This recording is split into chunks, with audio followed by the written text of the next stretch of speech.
his dad said to me, Tina, we've been told to call a pastor in. He's going to die. All I can say is I had a pure sense of peace over me. Wow. It was as if the Lord just kind of surrounded me and said, no, he's fine. He absolutely is fine. And I looked at him and I said, no, he's fine. He's going to be okay.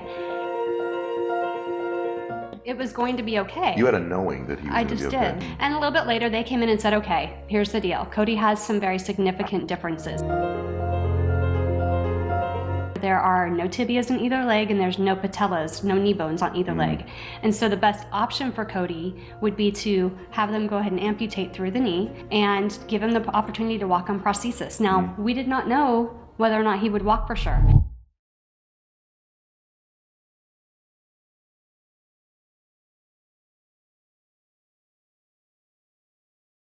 Welcome back to Max Out with Ed Mylett, and I'm so excited that you're going to get to spend this hour with me. It's going to be one of the most life-changing, inspirational hours you've ever invested in your life or that I've ever had because of this young man sitting next to me.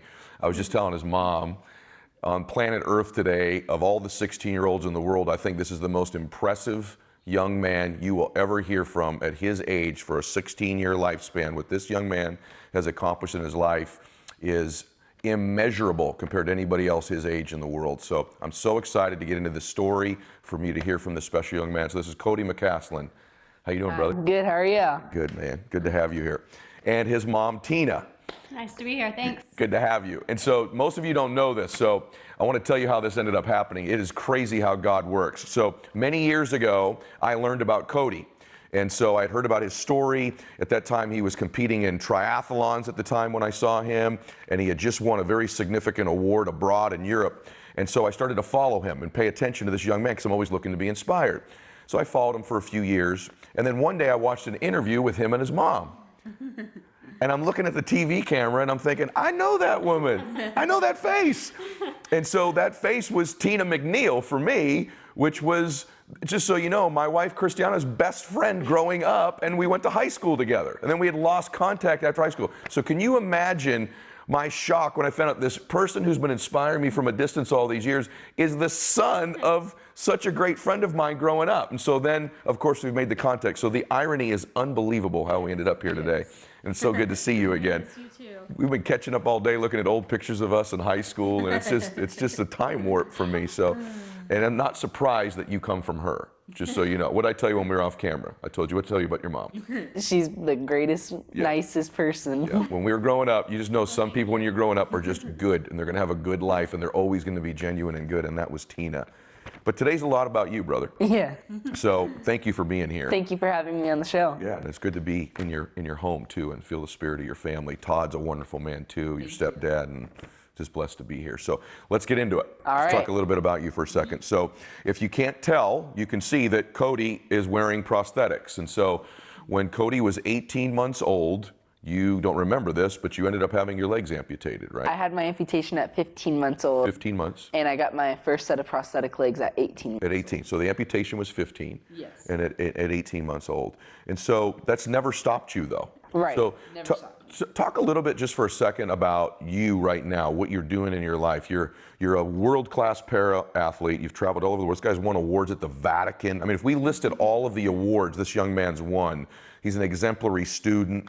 But how did you get to this point, man? Like, what age did you start saying, I'm going to start competing? 'Cause look, let's be honest. Yes. A lot of people that have a circumstance like that, their first inclination is, I'm going to go be an athlete, right? That's not the first thing you might think of. So how'd that start and how'd you get here? So I started swim classes with my mom before I even learned how to walk. So that's how I got into the love of swimming. And at 3 years old, I told my mom I want to go to the Olympics for swimming. At 3 years old? 3 years old. Okay. So she did some research and she found the Paralympics and got in touch with them. And from there on, I got onto a swim team at 5 years old, went to my first national competition at 10 years old, and just kept going on from there. Are you all hearing this? Like, it's unbelievable. And then you also compete, just so y'all know, you compete on the able-bodied team as well, right? Yes, I practice on an able-bodied team. I go to their swim meets, and then I'm on the varsity swim team for Keller High School. And you all understand how amazing this kid is. So I want to weave the story together. So because you say that like it's like nothing, right? Like I decided I was going to swim when I was 3. Well, you didn't have legs at the time. Right. So that's not a normal request of a 3-year-old. Like you're not a normal dude, right? You're an extraordinary dude. And then to compete and say that you wanted to do all these things is unreal. But I want to go to Mom for a second. So let's go all the way back because I believe, I know you're a person of faith. You know that I am too. And so I want to talk about, did you know prior to delivery that there was going to be any issues with Cody medically? No, the only thing that we really thought was going to be an issue with Cody was that there was possibility he was going to be early. Okay. I got put on bed rest at 27 weeks, preterm labor. But other than that, thought everything was going to be normal. It had been a hard pregnancy. I had been sicker than a dog. Yeah. That was it. That was it. And then, so he's born. And then how soon after he was born did you know there might be some medical issues? So went into the doctors that day and they said, today's the day, you've got to go get a C-section. He needs to come out. He's no longer growing inside of you. So went down to the hospital and got checked in and went in for my C-section. I knew that he probably wouldn't be breathing because he was 6 weeks early. So I'd prepared myself mentally for the fact that I needed to expect the room to be a little bit chaotic. Everybody trying to work on him, making sure he was breathing and stuff. And so when he was born, that was exactly what happened. There was no crying, there was no noise, and they took him immediately to a little incubator next to where I was, but I couldn't see anything. And it was really quiet, like more quiet than I expected, like nobody was even telling me anything. And a couple minutes later, he was breathing, screaming, and they wrapped him up and brought him over to me and said, okay, we're taking him now. And they took him to the NICU, and his father went with them. And they, normally stitched me up and got me all cleaned up and everything and put me in the recovery room. And as far as I knew at that point, he was fine. He was just a preemie. But then I was in recovery, so maybe 30 minutes after he was born or so, his dad came in and told me that the doctors had said to prepare for him to die. And all I can say is I had a pure sense of peace over me. Wow. It was as if the Lord just kind of surrounded me and said, no, he's fine. He absolutely is fine. And I looked at him and I said, no, he's fine. He's going to be okay. Did you verbally say that? Oh, yeah. And his dad said to me, Tina, we've been told to call a pastor in. He's going to die. And I just said, no, I don't believe it. He's not going to. And that was that. I mean, I was just kind of, it was going to be okay. You had a knowing that he was going to be okay. I just did. Yeah. I just had a knowing that he was going to be okay. And a little bit later, they came in and said, okay, here's the deal. Cody has some very significant differences. He has some major intestinal issues. We're not sure if he has normal kidneys. He needs to be transferred to a different hospital. So they did. They took him to a different hospital within probably 2 hours of his birth. And got a call that night from a surgeon who said he's going to have surgery tomorrow. He needs to get a colostomy. He has some intestinal issues, and that's the only way he's going to be able to stay alive for the next few months until we can figure out what's going on with him. And so I was like, okay, that's fine. He'll be okay. He'll be fine. And I never let any of that get me down. I knew that there was just a real peace over me that Cody was going to be okay. Did you know when we were growing up? I'm just curious. I was just thinking, no, I really the Lord chose you, right? Like this all happened for you and not to you. In hindsight, that's obvious, but at the time it wasn't. Did you know you were have you always had this sort of strength, or was it revealed to you in this moment? Because I think a lot of times people that are watching this, they'll hear from you and think, I don't have that kind of strength, or I don't have that kind of faith. But sometimes it's in that moment that you find it, right? So are you even surprised by how strong you were during that time, or were you always this way when we were kids and I didn't know it? No, I don't think I was necessarily. I think everybody has different points in life when challenges confront them, and they have two options. They can become the victim of that and run away and hide and say, oh my gosh, I can't believe this is happening to me. Or they can stand up to it and say, there's going to be something positive that comes out of this. Amen. It's all in how you deal with issues. And I just absolutely knew that all I could do was be there for him. I can remember there was a day when I did get down. I mean, I'm not going to lie. Of course. There was obviously times where it was very overwhelming. He was medically very fragile and very sick. And they came and said he was going to have another surgery. And I was like, gosh, this poor little guy, another surgery. And I was talking to my mom about it, and I was crying. And she said, Tina, you have two choices right now. You can cry and wallow in this, or you can take this as you need to be there for him. He needs you right now. You need to be strong for him. And at that point I went, you're right. I need to be his rock. I can see it on your face still. It's interesting because you played the support role, but you're also the leader. And I think it's important for people that are listening to this, because a lot of people that are listening to this are in different businesses, they're in different things, and some of them are the support piece. And you know, you have to think, Tina takes all your excuses away. You're having a hard time supporting someone because they're not making enough money, right? Or they're gone too much. This is a woman who needed to be there to support a baby who was having multiple surgeries over and over again. That's something that takes some strength to support, right? And so if you compare the two, you certainly can find the strength she found, because what she had to find was far more profound than what you did. So Cody was born, I learned a little bit, you weren't born with you had some intestinal issues like your mom was talking about, right? And then also, talk for a second if you can, maybe your mom's more familiar with this, but I'd like you to answer it if you can. Your tibias weren't formed or didn't exist in certain places in your legs, is that right? Yes. Tell us a little bit about that. So I didn't have my kneecaps or tibias. Okay. So I had my femurs, just no kneecaps and no tibias, and then I had the bones in my feet. And how soon did you find that out? Well, so it was a process, because when you're born, your bones are not calcified, so you can't even see them on an x-ray. Yeah. And so the doctors were actually feeling around, and they thought on his right side that he was missing those bones. Okay. But on the left side, they actually thought they were there. Okay. They thought they might not be fully developed, but they thought they could maybe do surgery on them to make them work. Okay. Usable. Okay. And so when he was about a year old, we decided to go to a secondary hospital in Philadelphia, just to kind of get a second opinion, because it's a big decision to make of what you're going to do when you're talking amputation. That's huge. Life-changing. Right. And so we went to another doctor, and they said, absolutely, we agree with the first doctor. There are no tibias in either leg, and there's no patellas, no knee bones on either leg. And so the best option for Cody would be to have them go ahead and amputate through the knee, no bones getting cut at that point, and give him the opportunity to walk on prosthesis. Now, we did not know whether or not he would walk for sure. Yeah. He had enough differences where his hip wasn't created normally. It was just, it wasn't a good fit. So we knew that. We knew his muscle tone in his legs was different. His muscle tone in his glutes were different. Yeah. And so whether or not he'd be able to actually get up on prosthesis was still not known. But the whole thought behind it was Cody's legs weren't normal. Yeah. They looked like a frog. Yeah. They sat like a frog. They could not get straightened. Clothes didn't fit him correctly. He could not wear tennis shoes because one of his foot was clubbed under. And so for Cody, his legs really just dragged behind him and got in the way. Yeah. And so even if he was not able to use prosthesis, he'd be in a wheelchair. Okay. Well, in a wheelchair, again, he's going to be sitting in a position that's very abnormal. Yeah. And so he was going to be more normal without that part of his legs than with it. What a massive decision, though. I mean, how many surgeries, so 15 months, how many surgeries did he have before the 15 months? Did he have other, would you say the first 15 months, roughly how many surgeries did Cody have, including this one? You know, probably somewhere about 9 or 10. Yeah.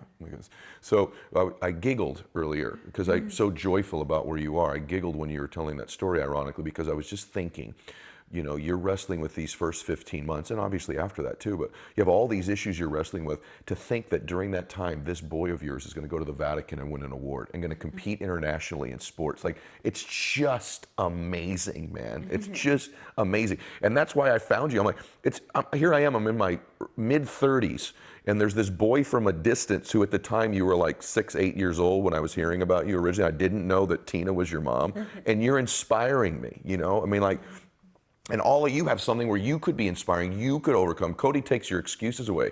Tina takes them away. I just was curious about this though, because as a parent, what's it like, just for a second, we're gonna get to you now, brother, but what's it like, you're driving to the hospital that day and you know your 15-month-old rather, boy's gonna have his legs amputated that day. What's that like? How do you get through something like that? Was it your faith? Was it help people that they're going through something they think is major, which isn't, comparatively speaking, probably, but what was it that got you through those decisions, through those moments? Because you clearly made the right decision, right? So what was it that got you through that? You know, part of it is definitely faith, knowing that everything happens for a reason. And I knew I didn't know what that reason was at that point in time, but I knew that through figuring out different processes of what was wrong with Cody, what would be the best outcomes for Cody, having that knowledge, plus having faith that the Lord's going to provide us the tools that we need to get through things. Wow. We just have to choose to use those tools. This surgery really was a tool. It was going to help him have a more fulfilling life in my mind. And I'm not going to say that there wasn't tears that day, because there absolutely were. Yeah. Anytime your child has a surgery, you're scared, are they going to wake up? Yep. Sure. And so that really wasn't any different than any of the other surgeries prior to that. Yeah. The big thing was the doctor actually warned us for this. You're going to have to sign a piece of paper that says we can dispose of his legs. Boy, And it was like, okay, what's that going to be like? Yeah. And they told us about it beforehand. And I have to tell you, honestly, that day, that was not a big deal. It wasn't. It wasn't. Yeah. It was your well-being. That was probably the big deal, right? So you go from there. Yes. All right. So here we go. Now we're going to go on this ride, this 16-year ride, right? So you were in the pool actually prior to this happening, though, weren't you? Yes, he was. You were in the pool before your amputations. That's how Yes. much you loved the water.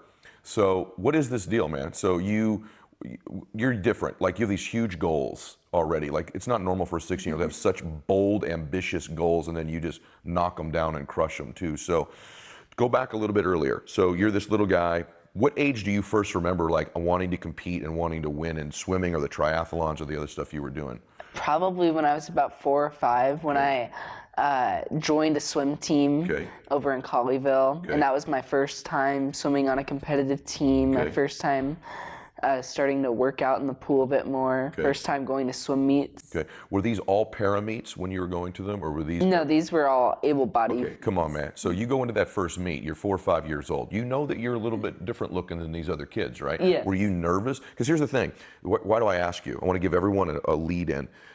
Everyone here's thinking about doing something new. It might be walking into a new business or walking into a new relationship, or, you know, maybe they're having a setback. They're going to walk into a smaller home or start over again, right? You're a 4-year-old, man, and you're going to go into a swim meet with kids who are able-bodied, right?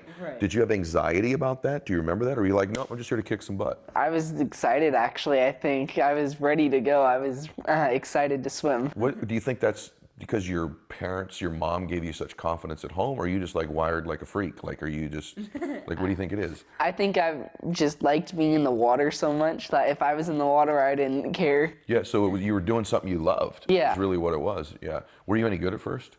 I was beating people with legs, so yeah. You were. Yeah. You were beating people with legs. Like, even in like 4, 5, 6 years old, you were starting to win already? That's unreal. What was, when you were younger, like one of the most significant achievements you had swimming?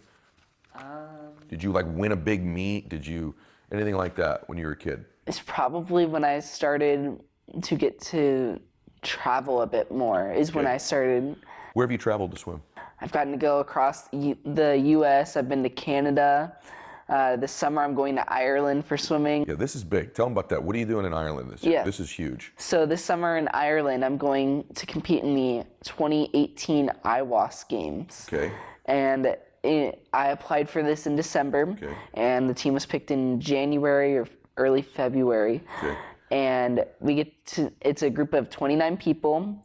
Only 4 of those people are actually going for swimming. The rest are going for track and field events. Is this a USA team? Yes, this is a USA team. For your country? Yes.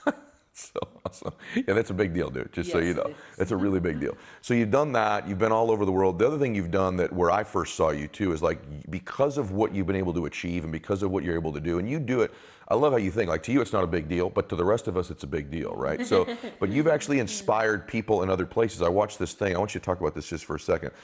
A lot of the wounded warriors found you, right? Because a lot of these guys that were in combat that had an IUD or something like that, and they lost a leg or lost both limbs, you've inspired those guys too, right? Like, this message has gotten out there. Your story has to those guys. Talk a little bit about that. Have you ever met some of these guys, and how's that gone? Yeah. So when I was younger, I would go down to San Antonio, where the Wounded Veterans Hospital was, and I would go and talk to them, and I'd let them know. How old were you when you did that? How old was I? I was like 10 7, or 8, 7. 9, 10. He would go down there and speak to the wounded warriors, the vets, at 7 or 8 years old. Yeah. Okay.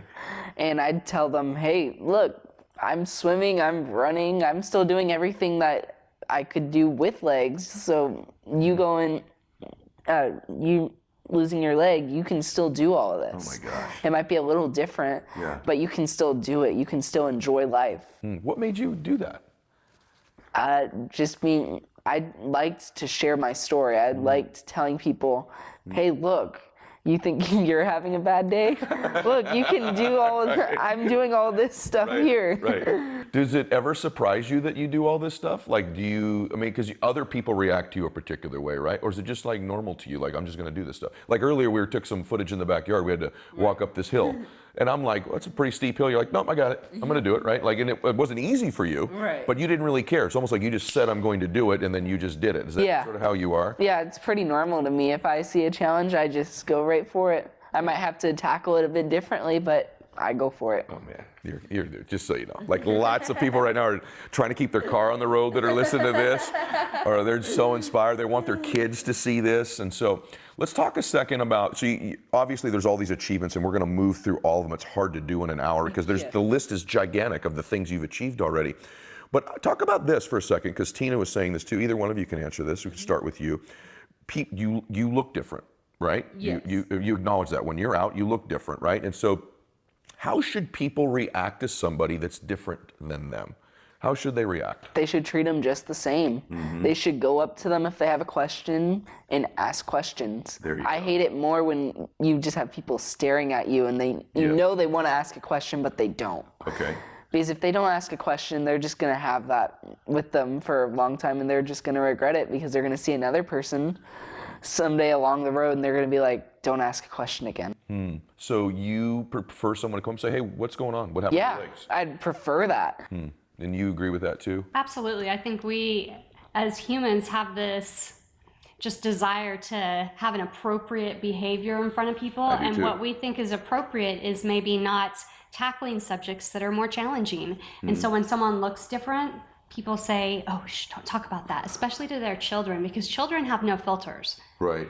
And so when you're out with your kids, I mean, I'm sure your kids did this. They might say, hey, look, that person's got crazy hair. Oh, look, that person's got tattoos. I just heard a funny one about that someone said their kids saw someone with tattoos and said, I want stamps like that. So kids are going to say whatever they want. Well, kids see these and they would say, look, he has robot legs. You've actually heard that term before? Tons of times. And it's not a big deal, really. I mean, they're cool. They're robot legs. They're different. So if you're going to let kids ask those questions, they're going to learn. They're going to become more aware of what's happening around them. And they're going to learn that things aren't to be ashamed of. I mean, what is shameful about having prosthetics? Nothing. Nothing. Right. That's so good for us all to hear, though, because even me, I'll see somebody in a certain situation, I'm thinking I don't want to make them uncomfortable by looking at them sometimes, and so it's just a great lesson. I mean, you're right, kids don't have that, but you all know this too. Like, this dude's done horseback riding, he's done flipping soccer, he's done triathlons, he's done all kinds of sports. Just, you love swimming. That's what it's become down to.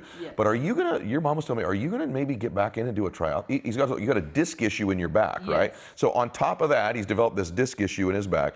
But you're going to do a triathlon again? Yes, so our high school swim season has finished for the year. Okay. And after the season finishes, you have 3 choices. You can do water polo, you can do triathlon, or you can do off-season swim. Okay. Now, I was tempted to do water polo, but I think that wouldn't work out too well. Right. And then I did off-season swim last year, but I just wanted to do a bit more cross-training this year. Okay. So I decided I'll try triathlon this year. Man, that's bananas. I love that. You're gonna kick some tail at it. I wonder when you're watching this, like, what your excuse is, because I think, just having been around you too, I think it's like you just don't have limited thinking. Like, I don't think you think in a limited way. Like, I think adults suffer from this too. It's like, well, I can't do that because I don't have this money, or I can't do that because of my circumstances, or when my kids get older, or whatever. You come up with these excuses, you just don't have them. You're like, no, I want to do it. You'll find a way to do it, is what it seems like with me, right?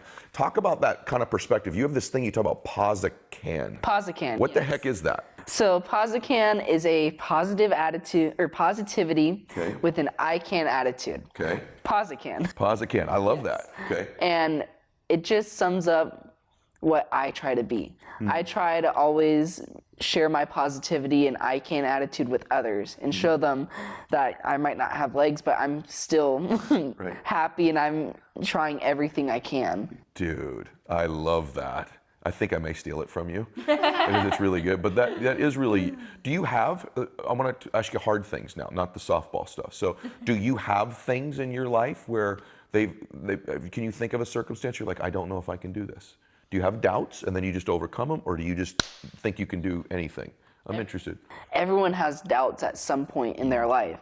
It's just, you have to go through those doubts. You have to work through them and not just turn away and say, oh, well, I'm not going to try it. It looks hard. Yeah, you'll just try. Yes. Yeah. Have you had setbacks before? Definitely. Like when I was little, I wanted to run and we didn't know how that would work or anything. So we went to the doctors and said, Cody wants to run. And they went and talked, and I ended up being at the time one of the youngest people to receive running legs. Now though, they suit people up with these running legs at 2-3 years old though. Unbelievable. I watched a video, I think we'll probably feed this in here a little bit, Nico, you'll feed this in here. And I watched this video of the day you gave another boy his legs. Do you remember that day? Yes. Yeah, and the first thing you do is you go, hey, come on, run like this. And you just did it. Yes. I thought there was a huge lesson there. One, I could see the joy on your face for giving, which is just like you did with the Warriors. You love to give, you love to inspire. I honestly think this. I think the Lord had this happen for you because you have this giant heart to give and to, because a lot of guys could even go through this, win, and they still don't have the heart to give it. Like, you want to spread this, right? But what you did that was so perfect, you go, come on, and you showed him. You didn't just tell him, you showed him. You guys went running off together, and all of a sudden he's running and you're running. Do you love that? Because I think you could do this as a speaker too. I've told you this, right? Like, do you love inspiring people? Does it make you feel good? Is it something that you're conscious of doing when you do it? Yes, I love inspiring others. I love talking and sharing my story with others. It's a great feeling. And is he, I'm going to ask you, Tina, like, when you watch him, you love all your children, obviously. They're all special. We were talking about all your children, and you could tell me all the great things about every one of them. But one of the things about him is, like, he sets big goals. He does. Right? Like, and so talk a little bit about, like, I want kids to hear this because a lot of kids watch this. Cody's ability to think about what he wants and do them in a big way at a young age. Tell just how he's unique in that regard. Yeah, so Cody, as young as, like he said, 3 years old, was already talking about wanting to go to the Olympics for swimming. Yeah, not just swim. And so then it's like, okay, well, we can't just squash that. You have to have that spirit in a person. And so Parents, listen to this. Don't squash that, right? Don't squash your kids' goals, Right. because that's their dream. We don't want to put our expectations on our children. Yep. And so our job as a parent really is to help them, you know, find a way to reach those goals to their fullest potential. And so what we did with Cody was, obviously we got him onto a swim team. That was the first step. But we took baby steps along the way. And so, you know, the first goal for Cody, as funny as this sounds, was beat an able-bodied kid, beat a kid with legs. Yeah. And the minute he did that, it was like, I beat a kid with legs! And it was the funniest thing. That was his thing when he got out of the pool that day, when he had that race. Oh man, what a day. And then from there it was, okay, individual goals. This is your times that you've had up to now, and we do this still. You're going to need to beat that time. You're doing this against yourself. Don't be comparing yourself to anybody else. Compare yourself to yourself. That way you're not letting anybody else down. You're not letting yourself down. Huge All you lesson. can do is get better than yourself. Yeah, and you might be faster than them, and comparing yourself against someone who's slower than you doesn't serve you either, right? That's such a huge lesson, is not to compare yourself with other people, because one, you may not be where they are and it'll hurt your, you know, your ability to get better, but also you may be better than them. You should be competing against yourself. So here's how big this dude's goals are, right? I'm so impressed. Tell everybody what you want to be as a career as you get older. I would like to be a pediatric anesthesiologist. Yeah, and how do you know that already? Like, So I figured that out when I was about 3 years old, just because of how often I was around the hospital and in surgery and stuff, that being around doctors, that kind of just pulled me in, and I liked my anesthesiologist. So I kind of just clung on to that. yeah, but you haven't just had it as a goal. You've also taken some action towards that goal. What have you done already? This dude's 16. He swims, he competes, he's a 4-point plus GPA, straight A's in almost every AP, etc. class. But on top of all that, you've already taken steps towards that goal at 16 years old. What have you already done for that? So I've already gone up to the hospital, and I've gotten to shadow a general surgeon. I've gotten to shadow a little bit of an anesthesiologist and a neurologist. I'm on a after-school program called HOSA, which is Health Occupation future of America. Okay, something of America. Yep. Yeah. And what it is you pick a competition that's in the medical field type thing. I did clinical nursing. Okay. You take a quiz online. Okay. And if you place in the top 10 in your area, you go on to region. Okay. And then if you do top 2 in region, you move on to state. Okay. And I got first place. Oh my gosh. So I'm moving on to state. You're going on state? That's awesome. Yes. Congratulations. Thank you. That's so great. You see, I think there's formulas, there's recipes to your success. One, that pause a can attitude that you have, I think is huge. I think you set these big goals, but the other thing you do is you take action towards them. You just try. Yeah. It's like you just try. Like I don't think you're afraid to fail. I think that's one of the strengths of you. I want people to hear how they can impact someone's life in any career, though. Tina, you don't think it's coincidental, and he mentioned it a little bit, that he wants to be an anesthesiologist, right? One of the reasons is why there was a particular special person, right? That I want you to know that when you go the extra mile, when you do something special, you can change the world. Because think about this. Go ahead, tell the story real quick. Yeah, so Cody's had the same anesthesiologist for many of his surgeries, and she was just a very loving person, nurturing person. She would pick him up and carry him back to surgery, give him stuffed animals beforehand, come and check on him in his room, and just built that bond with him. And I think that does go right along with what you're saying. When you pay that little extra attention to somebody who might be having a bad day at work, or if they're not certain of their own path, and you kind of give them just a little bit of positive feedback, it really can help them have that inspiration to move on into what they're looking for. And so Cody, not only did he like her, Cody likes to help people. He's not scared of being around medical things. And I think for him, it's always been that I know I can help somebody if I'm in medicine. And he can have the empathy because he's been there. Yeah, see, you can change the world in so many different ways. Like, she didn't know that, but as she's carrying this little boy back and doing that little extra thing and caring for him, he's falling in love with her indirectly, wanting to be her someday, right, in that time. And the person she picked to do it for is a world changer.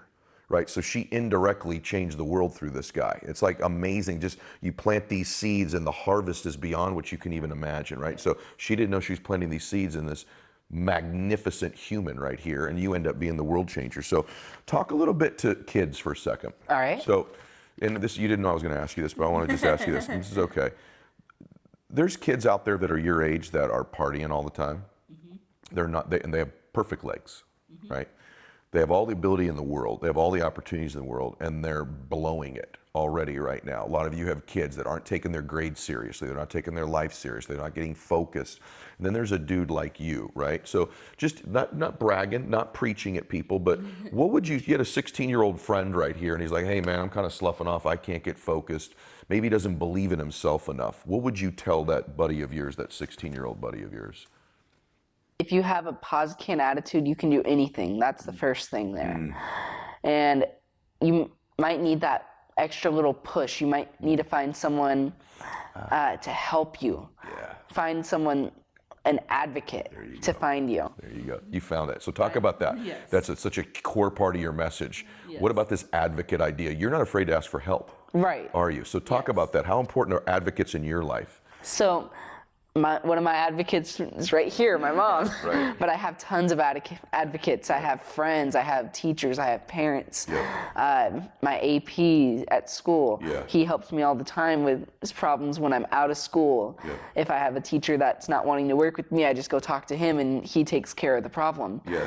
Advocates are very important because if you're running into any problems anywhere, you can talk to them and they can try to help you. Brother, that's such a huge message, because we were sitting over here before we were recording, and Todd and you were both talking about how important advocates have been for you. And I asked you, how do you get them? You go, I ask for help, right? And none of us will ask one person for help. Maybe you need to ask 10, but find that mentor, right? Find that advocate, because you haven't gotten where you've gotten alone, right? You've had your mom, you've had these other people. You don't accomplish life-changing, world-changing things on your own. There's people around you. So it's such a powerful, powerful message. I really do appreciate you sharing that with everybody. Okay, so I told you before we were filming today, hope you're all feeling this, by the way, okay? But I told you, I said, hey, this is your old story, right? Like I told you, and I challenged you, I said, the only way that this story is powerful going forward is the next 16 years are just as amazing, right? And so are are you the type of dude who you're never satisfied? I'm just curious, like what makes you wired? Do you waste days? Do you waste hours? Are you always trying to do things? I'm just trying to get in, like how I'm always ready to move on. At swim practice, I'm always ready to be right in the water. I like to be the first one in, last one out. Are you?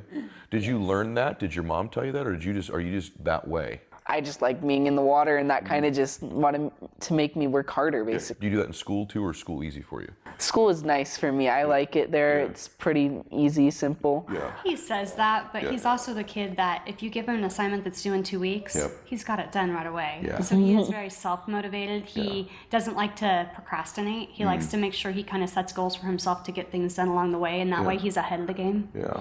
You've observed this guy up close for 16 years, right? So what would you tell people about someone like him? What is different about him? What would you say that you've observed that's different about your little boy, your now young man?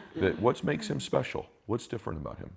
I think what really makes him special is the fact that he's teachable. He's open to getting feedback. Not to say that as a teenager he's not defensive at times. He doesn't get, like any kid does. Sure. But he will take the time to listen to you and really absorb what you're saying to him. And he's got sensitivity about himself, so he's sensitive to others. Yeah. But he also sets goals, which I think is so unusual for kids these days. Many kids don't have goals that they've put forward. That's what I think. They talk about adolescents now going into people's 20s because they're not getting that part of their life in place while they're in middle school and high school like we did. Yes. But I don't know where that's come from because... Part of it's come from you. I'll be honest with you. I was telling Cody, the Lord chose you. You were always a little bit different. You were always a little kinder, a little more focused, you just always were good when we were kids growing up. Just, you guys have to know how mind-blowing it was for me to find out that Cody's mom was Tina. It's one of the most, and then how blessed it is even that the Lord put me in this position that I can help elevate you, and that little did we know. Think about how amazing life is where we're 13 and 14 years old hanging around each other, that somehow God would conspire to put our lives together to do this right here is just amazing. When you look back, life happens for you, not life has to a you. purpose. It has a purpose. And so long as you're willing to put that purpose into motion, it's great. But if you're going to sit back and let life happen to you, I think that's where the victim mentality comes from. Right. Yeah, you're not a victim, are you? No. Yeah. Have you ever thought about that? I mean, do you spend a lot of time laying around going, man, I wish I had this or I wish I had that? Do you ever? No. You don't? I might have a disability, but it's also an ability. How so? What do you mean by that? I might look like I'm disabled, but I'm in the water and I'm beating people with legs. I think the big message here is that the disability is his legs are missing. Right. But a true disability is what's in between your head. I mean, anybody that is like Cody has two choices in life. They can get up, they can figure out how to move on and walk. Big deal, walking. Kids have to learn how to walk. But it's whether or not you're going to let that difference about yourself affect your ability to move forward and do what you have goals to do. You can figure out how to do anything you want to. Now, we may not all be able to be Michael Phelps and, I'm never going to dunk a basketball, right? Exactly, but we can all figure out what our own unique thing is about us that we're really good at and go and excel in that, so long as we put those different things into place that are going to help us get there. I think a lot of people that watch this, they're so in touch with what their disadvantage is or what they're not good at. If you ask the average person, tell me 5 things that are great about you, they'll struggle for an hour to come up with it. You say me 5 things you're not good at. Boom, they can list 50. And I also think that when you get dosed with maybe something that you're not great at, like I'm terrible at math. Like I'm just terrible. Science, I could not get through chemistry. I just was horrible. Mr. Park was my chemistry teacher, so I just had a terrible time with it, right? But I got overdosed with other giftedness and blessings, right? And so I think life's about finding out what your giftedness is, finding out what your blessings are, and then living your whole life that way, right? That's what makes a great life, and you've done that. So you're not in touch with what the disability is really in any way. You just have found ways to make yourself great no matter what. So we've got a couple minutes left, and I don't want to make sure that they're powerful minutes. If you could give a message to anybody who's going through a tough time right now, This is a tough one. I'm going through a tough time. Doesn't matter. They could be a kid. They're not getting good grades, or they're getting bullied at school, or their parents are getting divorced, or it's an adult getting a divorce, or their business isn't going well, or there's just people's lives have problems, right? And so they'd look to this 16-year-old dude who, by the way, is an expert at this. You're an expert, right? And that's why, by the way, for a lot of you, we're going to talk about this in a minute, I think he'd be a great speaker to come speak to your organization as well. But what would you say to somebody who's going through a tough time right now? What should they do? Pause a can first. Yep. And secondly, be strong. Don't give up. It will always get better. Just make it through the tough times and it will get better. Wow. Just have that faith. I was going to ask you, it's faith that you have that too. What would you say to somebody like that? Same thing, or would you add anything to that? The only thing I would add to that is that, if you have faith, you have to know that there's always going to be tough times in life. The Lord provides you the good times, but he also provides you the challenges. And the only way we get stronger for those good times is by going through those times where we have challenges. If you can just remember that, you're going to experience some amazing different things in your life, but you've got to go through those challenges to get to that better. Yeah. Did you think when he was, could you envision all of this? I'm just like... Never. Cody is truly a blessing as a child, but sometimes when I as a mom get to sit back and watch, I think, why was I picked? Why was I picked to get to see him go through what he's gone through? There's definitely, like I just said, there's definitely been times where it's been extremely hard. Of course. Extreme challenges, lots of times where you cry. Why me? I will tell you, I said, why me? But I always knew it was going to get better. You did. And I get to be his mom. It's so wonderful. What you got is so wonderful. And your life has momentum, man. What it is that your mom was such a great mom to you as a young man, and then you started achieving. And what you're a product of, it's like people go, how in the world, right? Like, seriously. But I kind of know. One, it's God's favor. Two, it's having these advocates, mainly being your mom. Three, it's being driven and pause a can and the things. There's this recipe, like, you can duplicate this in your life, right? And then there's this other thing you have, and it's life momentum. Like, you get momentum going in your life. I have this theory that, like, momentum's this force that can get you to do from average things to extraordinary things. And that momentum was with effort. That momentum was that first time you got in the pool, man, before you even had your legs amputated, or that first meet when you're 4 years old and you have the courage to, a lot of guys, I don't want to go, I might not. There are kids out there I know who don't want to go to their game because they think they're going to strike out. Right? Or they're going to not make a basket. You went to a dadgum swim meet. You went to a swim meet with no legs and then started beating able-bodied people, right? So you created this momentum by doing it. You're an example. Cody and Tina are examples of what your life can be like when you get momentum, when you have this recipe and this formula. Your challenge, young man, is that this momentum continues, right? Yes. That you don't rest on these laurels, that you keep pushing, that you keep getting better. And so I want to ask you a question. If I come back here, okay, and I come back in 2 years, which we can, okay, so I come back here in 2 years, what will I have seen you done by then? Are you going to go compete? Because in 2 years is 2020. Right. And there's a reason why I ask you about 2 years. Okay, so what are your goals? Think about that, 2020, there's a reason for that date, right? Okay, so what do you want to have accomplished by the end of 2020? What are some of your goals? I would like to be on the Paralympic team, going to Tokyo and competing. Yes, that's a biggie, and you'll be done with high school, right? Yes. Will you have your grades in check to get good grades when you get through there? Yes, I will. Okay. So how do they follow you? Because you're going to watch this young man. You're going to hear about his journey. You'll see some of the clips. There's only about, I don't know, how many medals are out there in the bed? Probably about 75, 80. Like 75, 80 medals this young man's won, right? Been to the Vatican, helped the wounded warriors, spoken all over the world already, right? Been everywhere, competed everywhere. And now he's going to be representing the Team USA and has a chance by 2020 to be in the Paralympics. That's massive, brother, right? And so where can they find out more about you? What's the best place to go find you and follow you? I have multiple social media accounts. Okay. You can find me on Facebook at Team Cody. Okay. Or search my name, Cody McCasland. Okay. You can find me on Instagram, search my name, Cody McCasland. Okay.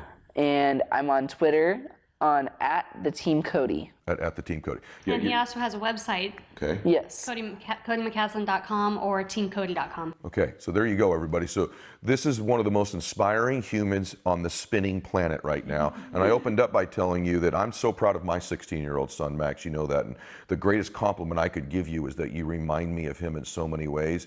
But your story is extraordinary. It's not normal. On the planet right now, of people that were born when you were born, I think you're the most inspiring person on the planet right now. I really do, brother. And I wanted the world to see you and your beautiful mom, who I've known like 3 times longer than you've even been living, right?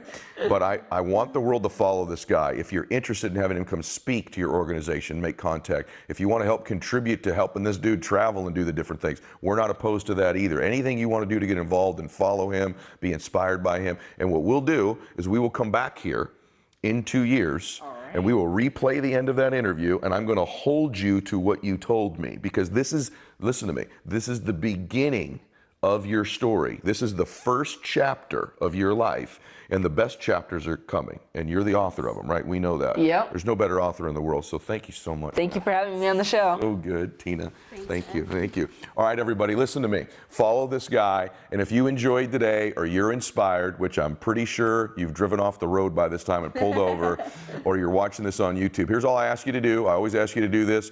I bring you the most inspiring people in the world, or the people that can give you the tools and the tactics. All I want you to do, it's all free, is just like it or rank and review it depending on the platform you're on. Make a comment, send a review, and let's max this out, everybody. God bless you.